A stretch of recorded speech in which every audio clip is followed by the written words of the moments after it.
పాత రికార్డుల డిజిటలీకరణ. పాత రికార్డులు భూములకు సంబంధించి అన్నీ కూడా డిజిటలీకరణ అయితే చేయబోతున్నారు. కలెక్టర్ల సదస్సులో ప్రజెంటేషన్ కూడా ఇచ్చారు.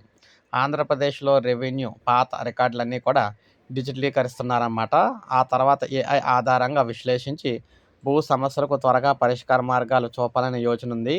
నెల్లూరు జిల్లాలో పైలట్ ప్రాతిపదికన రికార్డుల డిజిటలీకరణ తక్కువ ఖర్చుతో పూర్తి చేసినట్లు భూ పరిపాలన ప్రధాన కమిషనర్ జయలక్ష్మి తెలిపారు.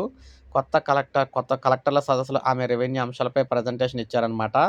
నెల్లూరు స్ఫూర్తితో మాన్యువల్ B1 రిజిస్టర్లను, పాత అడంగళ్లను 10(1) రిజిస్టర్ డిజిటలైజేషన్ పనులు మొదటి దశ ఈ ఏడాది జూలై 31కి పూర్తి చేయాలని లక్ష్యం పెట్టుకున్నామన్నారు. రెండో దశలో ఏనాం ఎస్టేట్ భూముల రిజిస్ట్రేషన్ రికార్డులు, సీలింగ్ రిజిస్టర్లు, ఇతర రిజిస్టర్లు ఈ ఏడాది సెప్టెంబర్ 30 లోపు డిజిటలీకరించాలని, ఈ ఏడాది చివరికల్లా జిల్లా గెజెట్టు, భూసేకరణ, ఇతర రికార్డులైతే డిజిటలీకరించాలన్నారు.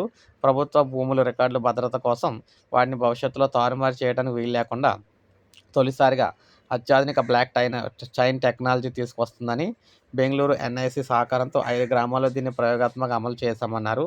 22A వివాదాస్పద భూముల సమస్య పరిష్కారంలో అనంతపురం, కృష్ణా, శ్రీకాకుళం జిల్లాలు ముందంజలో ఉన్నాయి. అన్నమయ్య, ప్రకాశం, మార్కాపురం జిల్లాల్లో కేసులు ఎక్కువగా పెండింగ్‌లో ఉన్నాయి. రెవెన్యూ సమస్యల పరిష్కారంలో ఈ శాఖ పనితీరు గతంలో 11వ ర్యాంకులో ఉండగా ఇప్పుడు 4వ ర్యాంక్ అయితే చేరిందన్నారు. ఏది ఏమైనా ప్రజలకు భూములకు సంబంధించి, ఆస్తులకు సంబంధించి గుడ్ న్యూస్ అని చెప్పుకోవచ్చు. అన్ని రెవెన్యూ సమస్యలు, అన్ని పాత రికార్డులు అన్నీ కూడా డిజిటలీకరిస్తున్నారన్నమాట. ఇది అప్డేట్. ఒక లైక్ చేయండి, సబ్స్క్రైబ్ చేసుకోండి. మన ఛానల్ సబ్స్క్రైబ్ చేసుకోండి.